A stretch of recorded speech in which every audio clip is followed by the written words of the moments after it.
안녕하세요. 책 읽어주는 에젤 강미경입니다. 한국 대표 기독교 역사학자인 감리교 신학대학 이덕주 교수님의 신앙이야기 너는 내 아들이 아니다 소개합니다. 제 목소리가 아직 좀 불편하지만 은혜롭게 들어주세요. 어느 주일 세 군데 교회에서 설교 부탁을 받고 아침 일찍 집을 떠나 인천에서 오전 예배, 서울 강남에서 오후 예배를 드리고 저녁 예배는 서울 태릉의 동원교회에서 청장년 헌신 예배로 드렸다. 저녁 예배 설교를 하러 강단에 올라갔을 때 나는 지쳐 있었다. 그래서 설교에 열정이 없었다. 변명 삼아 그날 아침부터 여기저기 초청받아 설교한 것을 자랑스럽게 늘어놓았다. 속으로 설교를 이렇게 하면 안 되는데 싶었지만 피곤을 핑계로 시간 때우는 설교를 하고 내려왔다. 예배를 마치고 집으로 돌아오기 위해 아내가 운전하는 차에 탔다.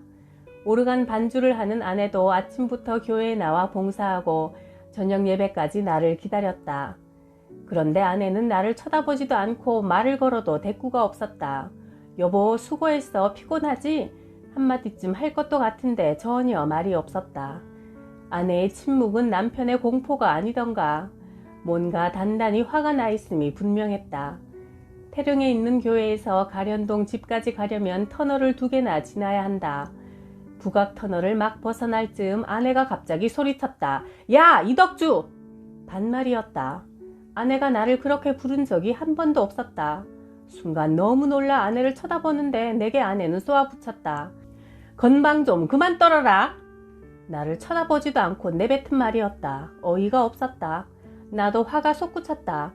남편이 세 군데 예배인도 하느라 지쳤는데 수고한다는 말은 못할 망정 반말로 야단을 쳐? 나도 같이 소리치려는 순간 내 마음에 들리는 소리가 있었다. 그게 어찌 아내 말이냐? 그리고 그거 모두 사실 아니냐? 그랬다. 그날 저녁 설교는 자기 사랑만 늘어놓는 잡담 수준이었다. 바쁜 서울 생활에 주일 저녁 예배까지 참석한 교인들이면 얼마나 영적으로 갈급했겠는가.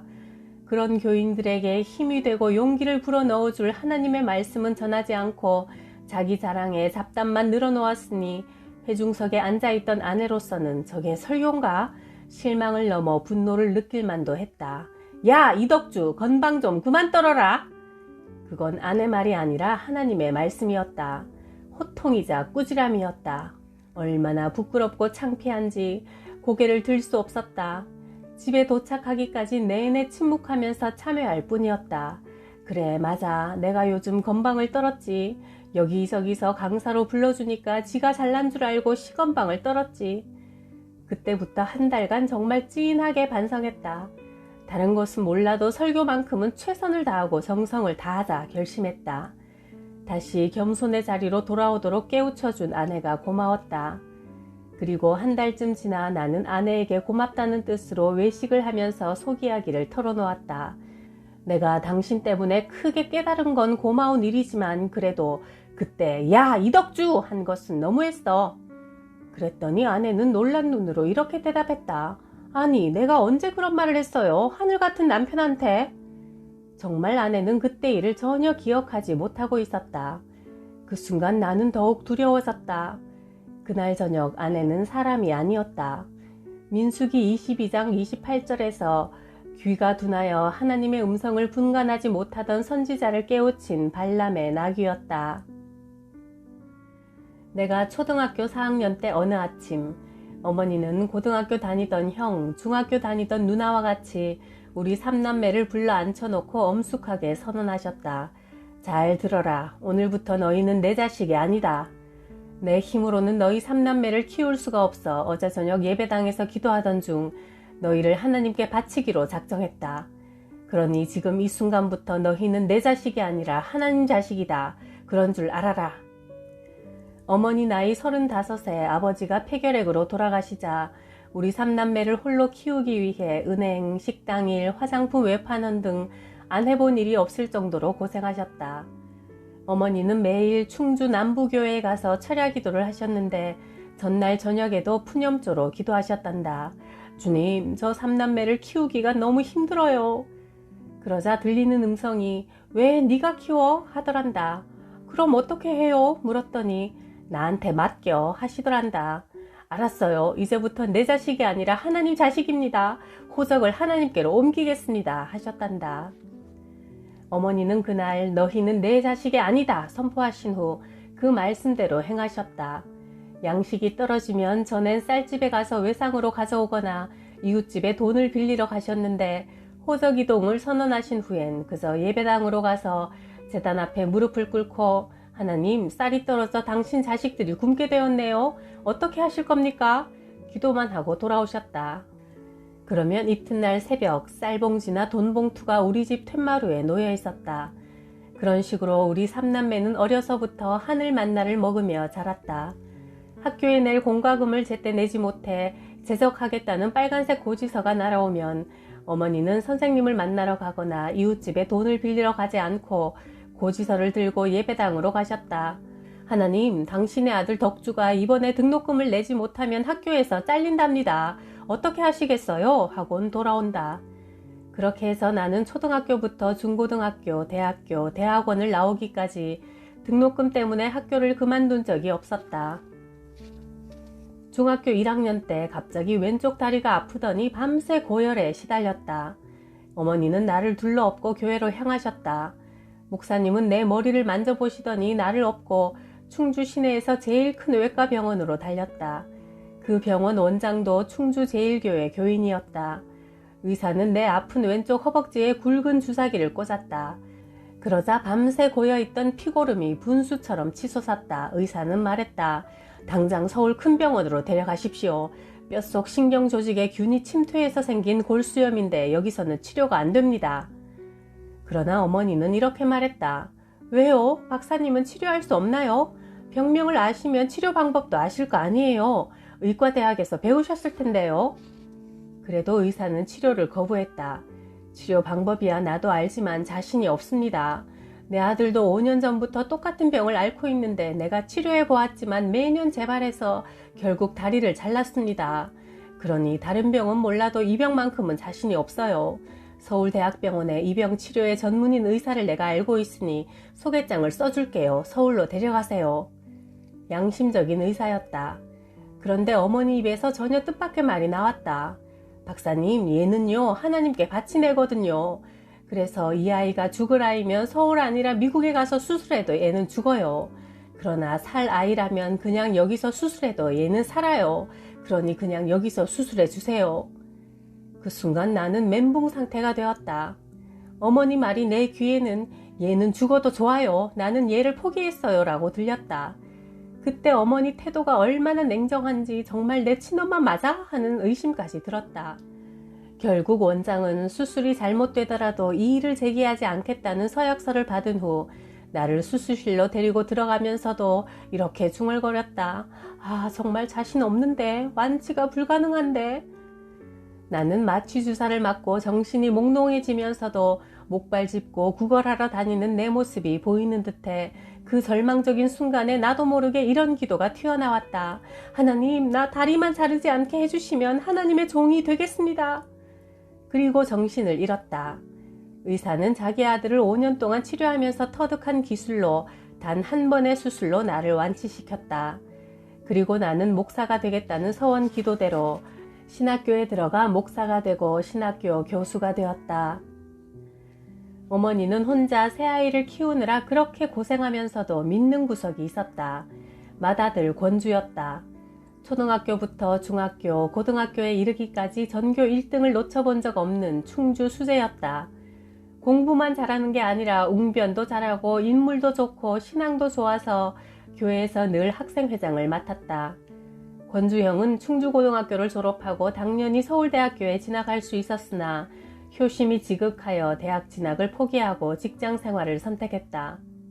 아버지 친구분들이 주선하여 형은 충주시청 특채 공무원이 되었다. 당시 시골에서는 집안의 면서기만 나와도 가문의 영광으로 여길 정도였다. 권주 형이 충주시청 직원으로 출근하기 한 달 전인 1959년 5월 5일 형은 충주시내 제1극장에서 알바를 하기로 했다. 형은 집을 나서며 어머니 걱정 마세요. 이제부터는 제가 일해서 동생들을 가르칠 겁니다. 했다. 그런데 바로 그날 오후 권주 형은 극장에서 천장 배선 공사를 돕던 중 발을 헛디뎌 떨어지면서 철제 의자에 머리를 부딪혀 현장에서 즉사하고 말았다. 어머니의 기둥이던 맏아들은 집을 나간 지 4시간 만에 시체가 되어 돌아왔다. 그 일을 당한 어머니는 후에 말씀하시길 1년 동안 기도도 나오지 않았다고 하셨다. 하나님이 살아계시다면 어찌 이런 일이 일어나는가? 하나님도 이러실 수는 없다. 남편 잃고 주변에서 예수 믿어 조상 귀신이 노해서 호주가 죽었다고 손가락질을 해도 믿음을 포기하지 않았는데, 큰집 식구들은 예수 믿어서 남편 죽더니 이젠 맏아들까지 죽였다며 더욱 노골적으로 어머니를 조롱했다. 도대체 내가 뭘 잘못했기에 이런 시련이 닥쳤는가? 어머니는 훗날 그때가 평생의 가장 힘든 시기였다고 말씀했다. 그렇게 어머니는 1년 동안 말도 안 나오고 기도도 안 나오는 절망적인 상태로 지내셨다. 사고가 난 지 1주기가 다가오자 1년 전 아들이 마지막 가던 날 아침밥도 못 해먹이고 내보낸 것이 마음의 가시로 남아 하나님 꿈에라도 아들 좀 만나게 해주세요. 하나님 참 너무하십니다. 기도인지 푸념인지 내뱉는 순간 어머니 귀에 천둥과도 같은 음성이 들렸다. 너는 네 아들 권주를 더 사랑했냐 나를 더 사랑했냐? 네 아들 권주를 더 의지했냐 나를 더 의지했냐? 나와 권주 사이에서 누구를 더 사랑하고 누구를 더 의지했느냐? 어머니는 두 다리에 힘이 쭉 빠지면서 털썩 주저앉았다. 그러고는 회개 기도가 터져나왔다. 하나님, 제가 죄인입니다. 하나님을 사랑한다고 하면서도 권주를 더 사랑했네요. 하나님을 의지한다고 하면서도 아들을 더 의지했습니다. 하나님 잘못했습니다. 오직 주님만 사랑하고 의지한다고 말로만 그렇게 했습니다. 저를 용서해 주세요. 그날 어머니는 부뚜막에서 질투하시는 하나님을 만났다. 어머니도 모르는 사이에 맏아들 권주는 어머니에게 우상이 되어 하나님보다 높은 자리에 놓여 있었다. 하나님은 그런 어머니의 우상을 회파하셨던 것이다. 어머니를 향한 하나님의 지독한 사랑의 표현이었다. 어머니는 그날 아침 부엌에서 하나님 외에 다른 것을 사랑하거나 의지하지 않겠노라 결단하셨다. 그리고 죽는 날까지 어머니는 그렇게 사셨다. 어머니는 그런 체험을 한 직후 그토록 꿈에도 나타나지 않던 아들을 만났다. 꿈인지 생시인지 구분이 안 되는 상황에서 아들이 천사처럼 부엌에 휙 들어왔다. 권주는 맑은 모습으로 미소를 띠며 어머니, 천국에서도 제가 엄청 바빠요 하곤 사라졌다. 어머니는 그제야 천국에도 권주같이 든든한 일꾼이 필요해서 하나님이 데려가셨구나 하고는 더 이상 아들 때문에 괴로워하거나 슬퍼하지 않으셨다. 어머니의 믿음은 그날 이후 더욱 견고해지셨다. 1907년 평양 대부흥운동의 주역 길선주 목사는 원래 오랜 도교 수행으로 도사 칭호를 받던 인물이었다. 그런데 1893년부터 평양에 마패 선교사가 들어와 기독교 복음을 전하자 이를 막을 요랑으로 친구 김종섭을 마패색에 보내 탐색하도록 했는데 그가 오히려 기독교로 개종한 후 돌아와 길선주에게 전도했다. 철로 역정 등 전도책자를 전해주며 어느 것이 참된 진리인지 하나님 아버지께 기도해보라고 권하자 길선주는 인간이 어찌 하나님을 아버지라 부르겠느냐 거부했고, 이에 김종섭은 그러면 아버지는 빼고 상제님께 기도해보라 했다. 그렇게 호칭을 바꾸어 상제님, 예수가 참 구주인지 알게 하여 주옵소서 기도하니 오래지 않아 어느 날 새벽 하늘에서 옥피리 소리가 들리면서 길선주야, 길선주야, 길선주야 하고 3번 크게 부르는 소리가 들려왔다. 이에 길선주는 자신도 모르게 나를 사랑하시는 하나님 아버지시여, 나의 죄를 사하여 주시고 나를 살려주옵소서 하며 방성대고 기도가 터져나왔다. 절대자를 인격적으로 만나면서 길선주의 개종은 이루어졌고 그의 삶도 도교 도사에서 기독교 전도자로 바뀌었다. 선교 초기 전설적인 맹인 전도자로 활약했던 백사겸도 비슷한 경험을 했다. 그는 어려서 병을 앓다가 실명했지만 점수를 배워 돈을 많이 벌었다. 나이 40세에 큰 부를 누렸지만 주로 부녀자와 병약자의 약점을 이용해 돈을 버는 자기 직업에 대한 고민이 깊어졌다. 더 늦기 전에 참 도를 얻어 귀의하고 싶은 종교적 열망이 솟구쳤다. 그래서 백사겸은 100일 기도를 시작했다. 매일 목욕 재개하고 오 천지 신령님이여 하늘의 1월 성신님이여 이 더러운 인간을 굽어 살피사 바른 길로 인도하소서 간절하게 기도했다. 100일 작전 기도가 끝나는 날 1897년 1월 10일 아침에 전도자 김재옥이 그의 집을 찾아와 예수를 믿으라고 전도했다. 백사겸은 기독교를 나라 팔아먹는 서양 귀신 종교로 알고 있었기에 이런 지하에 거부했다. 김재옥은 집 밖으로 쫓겨나면서 백사겸의 손에 전도책자를 들려주었는데 백사겸은 그 책을 마당에 던져버렸다. 그 일이 있은 지 며칠 후 잠을 자다가 꿈을 꾸는데 한 귀인이 나타나 은으로 만든 산통, 점칠 때 사용하는 도구를 그에게 던져주면서 의의 산통을 받아라 하고 사라졌다. 그 꿈을 꾼 후 그는 지금부터 점치는 일을 그만두겠다고 결단하고 다음 주일 온 가족을 이끌고 고향읍 교회에 나가 세례를 받았으며 이후 전 재산을 가난한 이들에게 나누어 주고 전도자의 길에 나서 파주 문산을 거쳐 개성까지 이르러 많은 교회를 세웠다. 예수 그리스도의 증인이 되는 사역은 이처럼 오직 성령의 능력을 힘입은 자만이 감당할 수 있다. 성령을 받지 못하면 예루살렘에서도 벙어리로 지내야 하고 성령을 받아야 입이 열려 예루살렘과 유대를 넘어 낯선 환경의 사마리아까지 나갈 수 있다. 그러므로 땅끝까지 이르러 복음을 전하는 자는 엄청나게 강한 성령의 힘으로 튕겨나간 사람이다. 오직 성령이 너희에게 임하시면 너희가 능력을 받고 예루살렘과 온 유대와 사마리아와 땅끝까지 이르러 내 증인이 될 것이다. 사도행전 1장 8절. 우리나라에서 1903년 원산 부흥운동, 1907년 평양 부흥운동이 일어났을 때 통에 자복하고 거듭난 이 땅의 초대교인들은 성령으로 충만하여 거듭난 자들은 어떻게 살아야 하나 고민하며 토론한 끝에 기독교인의 윤리 기준을 만들었다. 주일에는 장사하거나 일하지 않는다. 첩을 들이지 않는다. 술과 노름을 하지 않는다. 우상 숭배나 악습을 버린다 등. 그리고 실제로 그렇게 살았다. 그 결과 초대교인들은 믿지 않는 사람과 구별되었다. 그 때문에 욕도 많이 먹고 핍박도 많이 받았다. 그래도 참고 견디며 기독교인으로서 윤리와 도덕을 지켰다. 그렇게 구별된 기독교인들의 생활은 세상의 도발이자 도전이었다. 세상은 기독교인을 겉으론 욕하면서도 속으로는 존경하게 되었다. 그리고 마침내 멸시했던 기독교인의 생각과 삶을 따라 살려는 세상 사람들이 생겨났다. 그리하여 이 땅의 초대교인들은 세상 가운데 빛과 소금이 되었다. 그런데 오늘의 우리 기독교인들이 그 맛과 빛을 잃고 있다. 목회자의 윤리적 타락, 교인들의 도덕적 불감증은 심각한 수준에 이르렀다. 남 탓할 것 없다. 우리 마음을 저울질하시는 하나님의 저울을 가볍게 여기고 세상 사람들과 다를 바 없는 세상 저울을 사용했던 나 자신부터 회개할 일이다. 세상 저울이 아니라 하나님의 저울을 두렵게 여기는 신앙의 본 자리로 돌아가자. 하나님의 저울에 달려 무게가 부족함이 드러난 바벨론의 벨사살 왕은 바로 그날 밤 살해되었고 메대 사람 다리우스가 그 나라를 차지하였다. 다니엘 5장 27에서 31절. 동료 교수 몇 명과 기도 모임을 가졌다. 여성 교수 한 분의 얼굴이 유난히 어두워 보였다. 우리 학교 교수 가운데 가장 쾌활하고 신앙심도 대단해서 전도와 봉사에 남다른 열정을 보이던 교수였다. 공부하고 학위를 따느라 늦게 결혼해서 늦둥이 딸을 낳고 너무나 행복해하던 그 교수는 기도 제목을 나누는 시간에 울먹이며 사연을 말했다.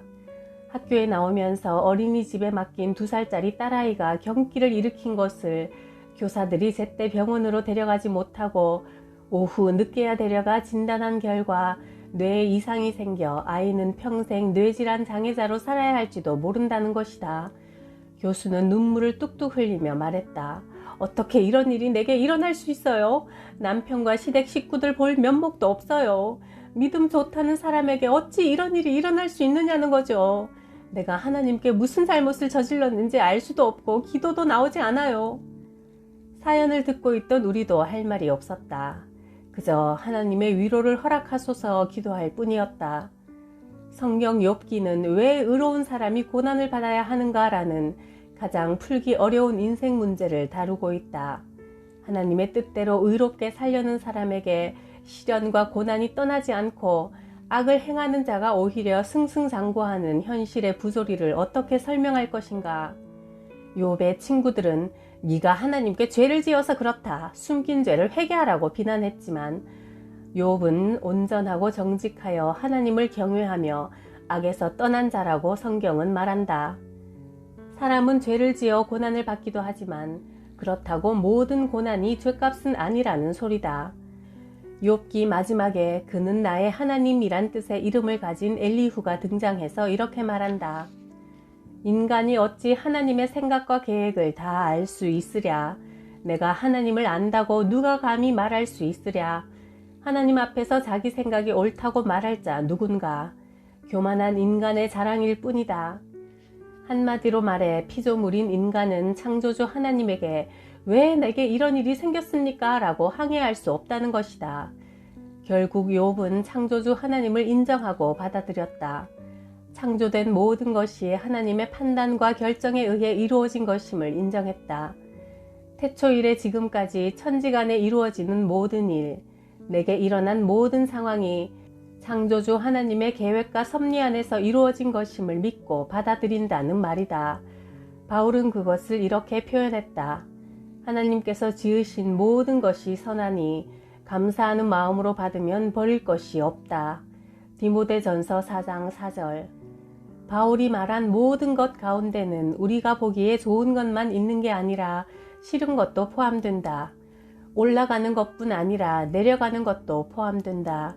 빛과 어둠, 탄생과 죽음, 건강과 질병, 승진과 낙방, 성공과 실패, 심지어 내가 피하고 싶은 것까지 포함된다. 그 모든 것 안에 창조주 하나님의 선하신 뜻이 담겨 있음을 믿고 받아들이는 것, 그것이 하나님에 대한 믿음의 고백인 것이다. 그래서 욥은 감격하여 외쳤다. 주님이 어떤 분이신지 지금까지는 귀로 듣기만 하다가 이제야 비로소 내 눈으로 주를 뵙습니다. 욥기 42장 5절. 이런 내용으로 여교수에게 메일을 보냈더니 사흘 후 이런 답장이 왔다. 교수님 감사합니다. 오늘 아침부터 남편과 함께 기도를 시작했습니다.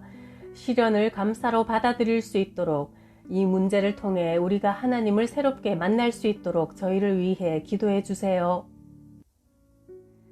2012년 여름 서울 인사동에 있는 중앙교회에서 한국교회사 특강을 한 적이 있다. 강연 후 한 목사가 나를 찾아와 말했다.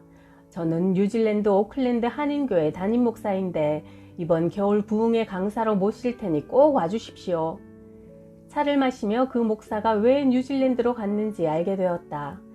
알고 보니 그 목사의 아버지는 감리교단 정치판에서 두드러지게 활약한 지도급 인사로 내 신학교 20년 선배 목사님이었다. 은퇴 전 서울에서 1000명가량 모이는 교회를 담임하고 계실 때 시골 작은 교회에서 목회하던 아들 목사에게 내가 건강이 좋지 않으니 은퇴할 때까지만 도와달라고 부탁했다. 아들 목사는 아버지의 50년 목회를 잘 마감할 수 있도록 도와드리는 것이 마땅한 도리라 생각하여 아버지 교회 부목사로 부임했다. 그런데 1년쯤 지나자 아버지의 이상한 행동이 포착되었다. 교회 장로들을 찾아다니며 내 아들 어때? 내 아들 목회 잘하지? 하면서 분위기를 잡고 계셨다. 아들에게 교회를 물려주기 위한 사전 작업이었다. 그때는 아직 감리교단이 세습방지법을 채택하기 전이라 대형 교회들에서 세습이 이루어져 비난받고 있던 시절이었다. 아들 목사는 아버지에게 항의했다. 아버지, 안 그래도 세습 문제 때문에 우리 감리교단이 욕을 먹고 있는데 아버지까지 이러시면 안 되죠. 그러나 아버지 고집도 만만치 않았다. 넌 그냥 가만히 있어. 이 교회가 안 되면 삼각으로 돌려서라도 해줄게. 그는 아버지 교회를 사임하고 아버지 영향력이 미치지 않는 해외로 나가기로 했다. 섭섭해하는 아버지를 뒤에 두고 무작정 뉴질랜드로 떠났다. 주일이면 이 교회 저 교회 다니며 예배드리다가 뉴질랜드 지방 감리사를 만났다. 뉴질랜드에서 제일 역사가 오랜 한인 감리교회가 있는데 교회에 분란이 일어나 교인들이 대부분 떠나고 서너 가정 남아서 목사도 없이 예배드리고 있는데 그 교회라도 해보겠소? 그렇게 하여 오클랜드 한인교회 목회를 시작했다. 문 닫기 직전에 교회를 맡아 6년 동안 혼신의 힘을 기울여 목회한 결과 주일에 250명 정도 출석하는 교회로 성장했다. 죽어가는 교회 하나를 멋지게 살려낸 셈이다. 아버지 목사도 은퇴 후 뉴질랜드에 와서 보고는 내 생각이 짧았다, 네 생각이 옳았다 하며 아들의 결단을 인정했다. 그 사연을 듣고 나는 뉴질랜드 오클랜드 집회를 다녀왔다. 가보니 과연 그 목사는 행복한 목회를 하고 있었다. 교인들의 얼굴에서도 여유와 행복을 느낄 수 있었다. 그 후배 목사가 부러웠다. 그런데 6개월 후 그 목사로부터 전화를 받았다. 교수님, 저 한국에 돌아왔습니다. 오클랜드 교회를 사임하고 아주 들어왔어요. 아니, 이건 또 무슨 일인가? 그처럼 안정적이고 행복한 목회를 접고 들어오다니. 그 목사는 서울에서 개척교회를 시작했는데 나는 사연이 궁금하여 교회 설립 예배에 참석했다. 서울 인사동 태화빌딩 지하에서 설교 시간에 그는 이덕주 교수 때문에 자신이 50을 바라보는 나이에 뉴질랜드 목회를 정리하고 서울에 그 어렵다는 개척교회를 하게 되었다고 말했다. 이야기는 이랬다. 뉴질랜드 교회는 말썽 피우는 교인도 없고 건강한 교회로 소문이 나니까 전도를 안 해도 교인들이 늘어났습니다. 두 아이도 중학교와 초등학교에 다니며 행복하게 지냈고 영주권도 나와 은퇴 후까지 보장받을 수 있게 되었지요. 주변에서 모두 부러워하는 행복한 목회였습니다. 그런데 어느 순간 이런 생각이 들더라고요. 내가 이처럼 무난하게 목회하다가 끝내야 하나? 더 늙기 전에 한국으로 돌아가 교회를 개척해서 치열한 목회를 한 번 더 해야 하지 않나? 그래서 고민하고 있는데 어느 주일날 오전 예배를 마치고 우리 부부가 예배당 입구에서 교인들과 인사를 나누다가 옆에 서 있던 아내가 갑자기 쓰러졌어요. 그때부터 아내가 병을 앓기 시작했고 병원에서는 원인을 밝히지 못했어요. 그런 상황에서 아내 치료차 교회에서 안식년 휴가를 잠시 얻어 귀국했다가 중앙교회에서 이덕주 목사님의 강의를 듣고 부흥회 강사로 초청했지요. 우리 부부는 부흥회 기간 중에 뉴질랜드에 계속 있을지 한국에서 개척교회를 할지 응답해 주실 것을 기대하며 집회에 참석했습니다. 그런데 첫날 첫 시간 설교를 한참 하시던 이덕주 교수님이 갑자기 앞자리에 앉아있는 우리 부부를 보시며 어이 서 목사, 왜 목사가 교회를 못 떠나는지 알아? 목사는 말이야 하나님이 뿌리라면 뿌리고 물 주라면 물 주면 되는데 자기가 거두려고까지 하니 떠나지 못하는 거야 하시고는 설교 주제로 돌아가 말씀을 계속 하셨습니다. 나는 그 이야기를 듣고 깜짝 놀랐다. 나로선 전혀 기억나지 않는 일이었다. 그날 저녁 서 목사 부부는 집회를 마치고 집으로 돌아가면서 아무래도 교회를 떠나라는 말씀 같아 서로 이야기했단다. 그런데 서 목사는 하나님께 두 번째 징조도 보여주시길 기도했단다. 이덕주 교수님을 오클랜드 공항으로 마중 나갔는데 교수님이 입고 계신 개량 한복이 눈에 들어왔습니다. 그래서 속으로 하나님, 저 교수님이 저 옷을 제게 벗어주신다면 이곳을 떠나라는 뜻으로 알겠습니다 했는데 집회를 마친 후 귀국하시는 교수님을 공항까지 모셔다 드리기 위해 호텔로 갔더니 교수님이 작은 종이봉지를 건네며 말씀하셨어요. 어이 서 목사, 내가 입던 옷을 남에게 잘 주지 않는데 말이야. 이 옷은 서 목사에게 잘 어울릴 것 같아. 입어볼래? 그 안에는 그 개량 한복이 들어있었습니다. 서 목사는 그것을 하나님의 확인 사살이라고 표현했다. 그래서 더 이상 머뭇거리지 않고 교회의 사임 의사를 밝힌 후 후임 목사가 정해지자마자 짐을 싸들고 귀국했다는 것이다. 나는 그의 이런 간증을 듣고 두려움과 떨림을 느꼈다. 나는 전혀 몰랐다. 목사 부부에게 그런 고민과 기도 제목이 있었는지 내가 그들에게 그런 질문을 한 것도 옷을 준 것도 까맣게 잊고 있었다. 나는 이 모든 과정에서 의식도 감각도 의지도 없었던 마른 지팡이였다. 하나님께서 그런 나를 사용하셔서 그 목사의 기도에 응답하셨다니 그저 감사할 뿐 우쭐할 것이 아무것도 없었다. 그렇다. 나는 하나님 손에 들린 마른 막대기 같은 존재일 뿐이다. 나이 50이 넘자 갑자기 노안 현상이 찾아온 데다 고등학교 때부터 난시에 근시가 겹쳐 책을 읽을 때면 안경을 벗거나 올린 채 가까이 대고 보아야 했다. 그때 누군가 누진 다초점 렌즈를 쓰면 해결된다고 했다. 렌즈에 초점이 많이 들어가 있는 안경을 쓰면 읽거나 걷거나 상관없다고 말이다. 그런데 안경점에 갈 시간을 내지 못하고 있다가 미국 LA에 있는 한인교회에서 3일간 부흥 집회를 인도하게 되었다. 누진 다초점 렌즈 안경은 미국을 다녀와서 맞추기로 생각했다. 미국에 도착해 공항에 마중 나온 한인교회 부목사의 차를 타고 숙소로 이동하던 중 목사는 집회 일정을 설명하면서 식사 스케줄을 알려주었다. 교회에서 강사 대접할 교인을 모집한다는 광고를 하여 9끼 식사를 정했다는 것이다. 내가 말했다. 저는 집회 기간 중에는 아침 식사를 하지 않습니다. 그리고 10년 전부터 육류 알레르기가 생겨 소, 돼지, 닭, 오리 같은 고기 음식을 먹을 수 없습니다. 그러자 그는 짜증난 목소리로 내게 물었다. 그럼 교수님은 어떤 음식을 드시고 싶은데요? 바지락 칼국수요. 아, 여기 올림피아 칼국수라고 우리 교회 집사님이 하는 유명한 칼국수 집이 있죠. 그런데 그 집은 이번에 신청하지 않아서 갈 수 없어요. 그러면서 부목사는 내일 점심을 대접하기로 한 집사님 집에는 반드시 가야 한다고 강조했다. 동시 통역사로 교민과 미국인 변호사 사이의 대화를 통역하는 대단한 실력자라고 했다. 몹시 바쁜 일정 가운데서도 강사 대접에 특별한 애정이 있어 제일 먼저 신청했으며 집에서 자기가 직접 음식을 만들어 준비한다고 했다. 집에서 장만한 음식이니 내가 먹을 수 있는 것만 골라서 먹으면 되겠다 싶어 그러자고 했다.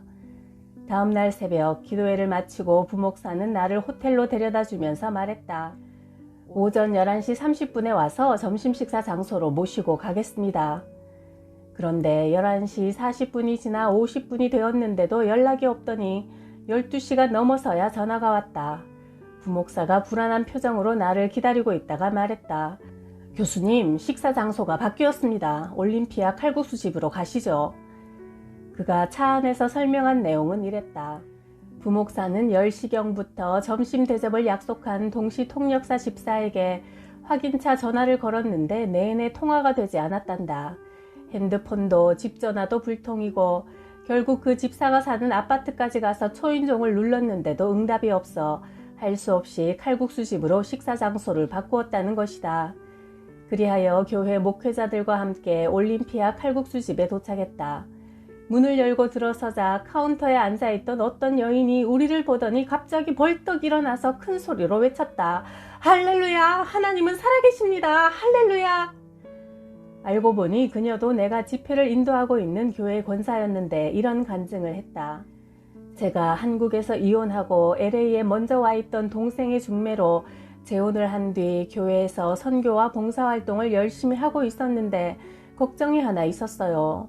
첫 번째 남편과의 사이에 태어난 아들을 서울에 두고 왔는데 미국에 데려와 공부를 시키려고 비자를 신청했지만 2번이나 거절당했죠.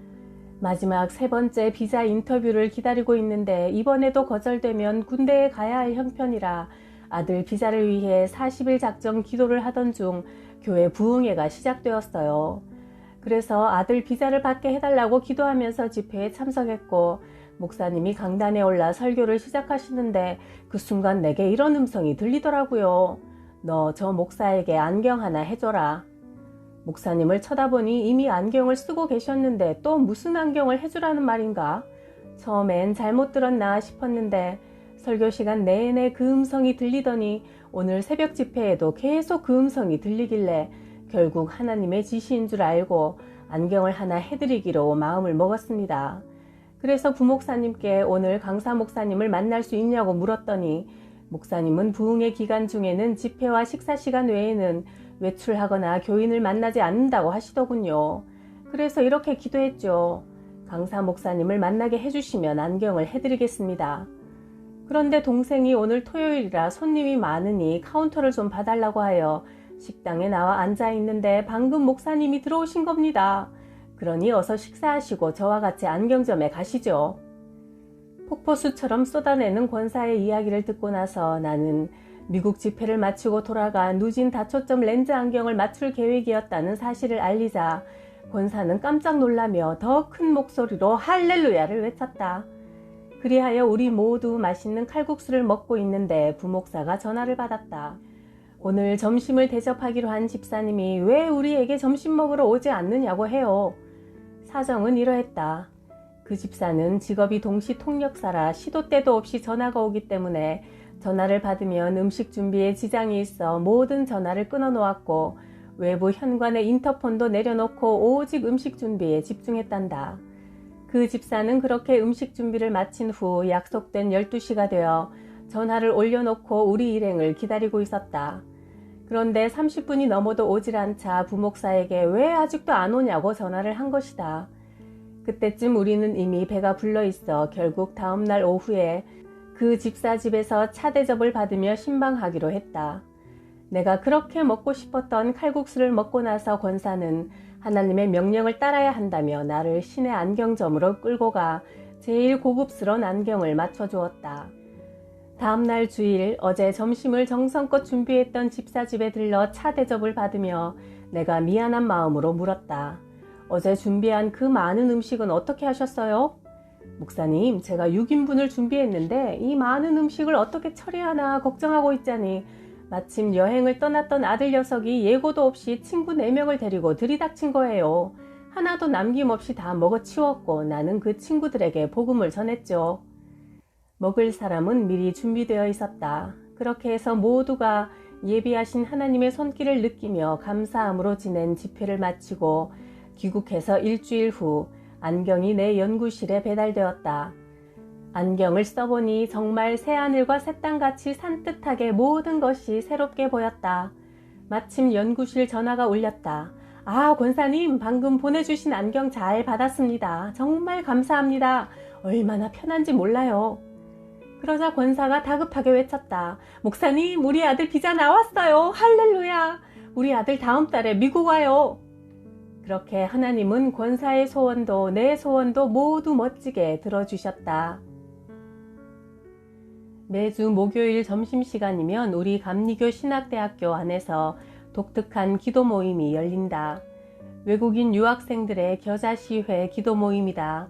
몽골, 네팔, 베트남, 캄보디아, 중국, 카자흐스탄 등 아시아 학생들이 대부분이지만 멕시코, 캐나다, 미국에서 온 학생과 탈북인 학생도 참석하고 있다.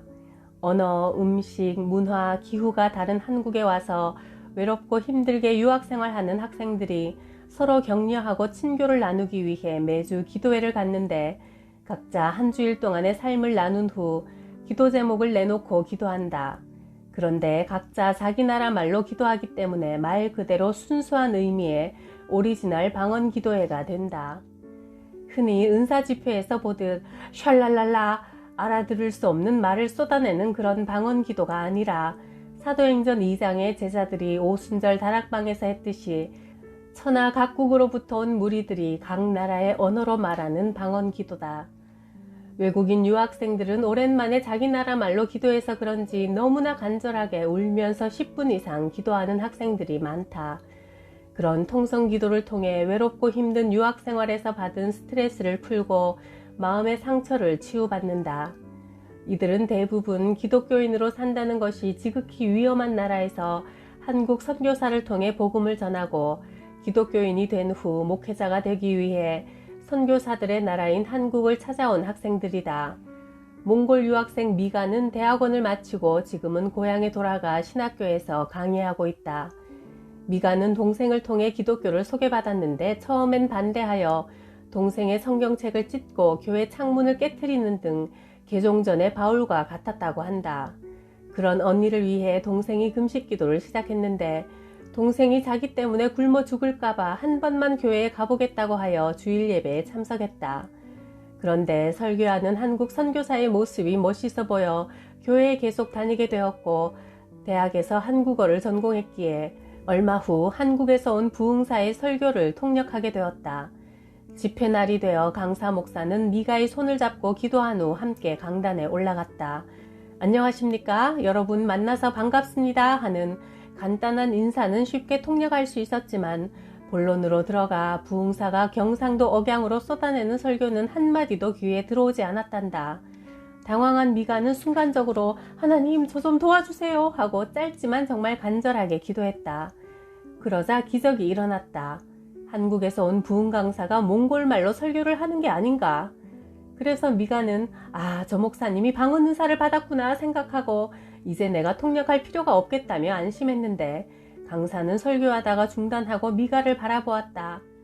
그리고 회중도 미가를 쳐다보았다. 미가는 속으로 아니 몽골말로 설교하고 있는데 왜 나를 쳐다보는 거야 하며 멀뚱히 서 있었는데 모두들 어서 통역해 하는 사인을 보냈다. 그제야 미가는 사태를 파악했다. 미가의 귀에만 부흥사의 한국말 설교가 몽골말로 들린 것이다. 몽골말로 들리는 설교를 몽골말로 전하니 얼마나 편하고 쉬웠겠는가. 그때 미가는 비로소 성령님의 능력을 체험했고 살아계신 하나님을 만났다. 그래서 자신도 설교자가 되기로 결심하고 신학 공부를 하기 위해 한국으로 온 것이다.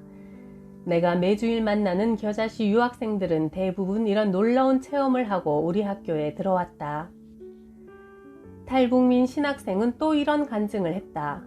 그는 할아버지가 김일성과 함께 혁명운동, 항일투쟁을 한 분이라 어려서는 영웅 집안으로 대접을 받고 잘 살았단다.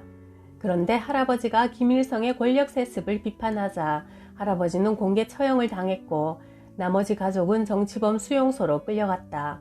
그는 다행히 수용소를 탈출하여 두만강을 건너 중국 길림성과 요녕성 일대에서 수년간 꽃제비 노릇을 하며 지냈다.